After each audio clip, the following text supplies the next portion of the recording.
Christian Gourcuff envisage de quitter la sélection algérienne après le double match contre la Tanzanie cette semaine. Il ne supporte plus le climat délétère autour de sa personne.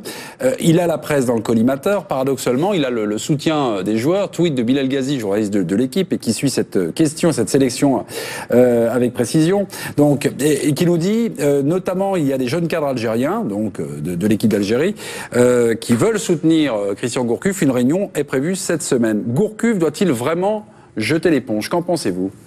Moi, je pense pas. Non? Mais c'est bien parti pour, j'ai l'impression. Soutenu par les joueurs, soutenu par une partie des dirigeants de la fédération algérienne, soutenu par une partie de la presse. Ça fait beaucoup de monde pour le soutenir. Pas par la partie qui fait le plus de bruit, en tout cas. Sûrement, mais par une partie quand même. Moi, je pense que le vrai problème de Christian Gourcuff, c'est de savoir si lui a envie de rester ou pas.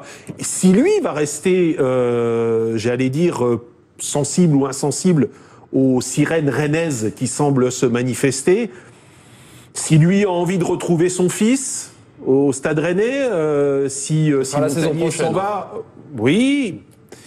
Moi, je pense que le projet algérien est pas un mauvais projet. Il a le malheur, je pense, Christian Gourcuff, de passer derrière Vahid Halilhodžić, qui, parce qu'il a fait avec l'Algérie lors de la dernière Coupe du Monde, est devenu un espèce de dieu et surtout a placé la barre très haut. Après, c'est quand même insensé cette histoire, parce qu'il fait bien ce qu'il veut, ça c'est quand même la base, mais en revanche, effectivement, il est soutenu par la présidence de la fédération, soutenu par les joueurs, et il se plaint en gros des conditions de travail par rapport à la presse, en gros. Il y a 3 semaines, fallait pas qu'il y aille. Fallait pas qu'il y aille, parce que quand tu vas jouer en Afrique, dans les sélections africaines, le contexte africain ici en Europe, c'est de la rigolade. Oui, c'est ça.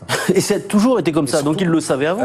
Attendez, je vais vous passer cette petite séquence qu'on a ouverte il y a 3 semaines à peu près. Christian Gourcuff, après un match gagné contre le Sénégal, écoutez-le, il se plaint justement du contexte, du climat. On ira voir après Gilles, j'ai l'impression qu'il a envie de parler. Alors moi je vais vous dire quelque chose, c'est que je découvre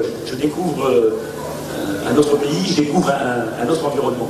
Et je dis que la sérénité ici, ah oui, ça évidemment c'est difficile. C'est difficile. Parce que alors après, il ne faut pas s'étonner que les joueurs soient nerveux, que tout le monde soit nerveux. Et donc, dans le foot, dans le sport, il faut un maximum d'analyse, un minimum d'analyse et de sérénité. Et on ne peut pas manipuler l'opinion comme je le vois. C'est impossible. C'est impossible. La question qui me vient à l'esprit, Gilles, Alou, peut-être vous n'avez pas parlé, la personnalité de Christian Gourcuff, est-ce qu'elle est compatible avec justement être manager d'une sélection algérienne? C'est peut-être ça le problème, parce que on voit bien qu'en Afrique, il y a des situations difficiles à gérer dans l'organisation. Là, c'est vraiment le rapport avec la presse. Oui, exactement. Je pense que c'est tout un contexte. Très organisé, Voilà, exactement. Vahid, ce qu'il a connu. Ce que Vahid a connu à ses débuts avec l'Algérie, avant d'être le roi du pays avec sa Coupe du Monde. Oui, il a été honni, oui. C'était pire que vous demandez à Bilal Ghazi, qui suit bien l'Algérie. Oui. C'était pire que ce que connaît Christian Gourcuff. C'est là où c'est un peu décevant de la part de soit Christian Gourcuff. Je pense que c'est sa première expérience et auquel cas il arrête en tant que sélectionneur africain. Attendez. Soit il se bat jusqu'au bout. Le président va me remplacer une, s'il vous plaît, David. Allô, qu'est-ce que vous voulez dire? Non, je disais juste que c'était sa première expérience en tant que sélectionneur africain et qu'il découvre les aléas voilà. C'est sûr que c'est pas l'Orient. Gilles, conclusion. Je n'ai pas entendu sur Christian. Attention, la foudre va tomber. Vous ne me donnez jamais la parole, je ne peux pas parler.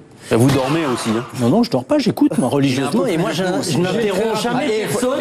Je n'interromps jamais personne, contrairement à 23h22. S'il vous plaît, Sébastien, vous êtes averti. Voilà. Laissez parler, s'il vous plaît. Gilles, vous avez 20 secondes. Tu déteins sur certaines personnes dans cette émission. Gilles, très rapidement.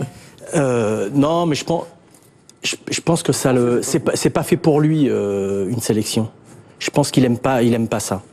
Il aime pas ça. Je vais un peu plus aller un peu loin. Il aime pas ça. C'est un type qui est au quotidien dans le football tous les matins, dans sa réflexion, dans un club. Il aime ça. Là, c'est très compliqué. L'Algérie, c'est très compliqué. Si on compare mais contrairement à ce qu'a dit Thierry, je ne pense pas qu'il ira à Rennes.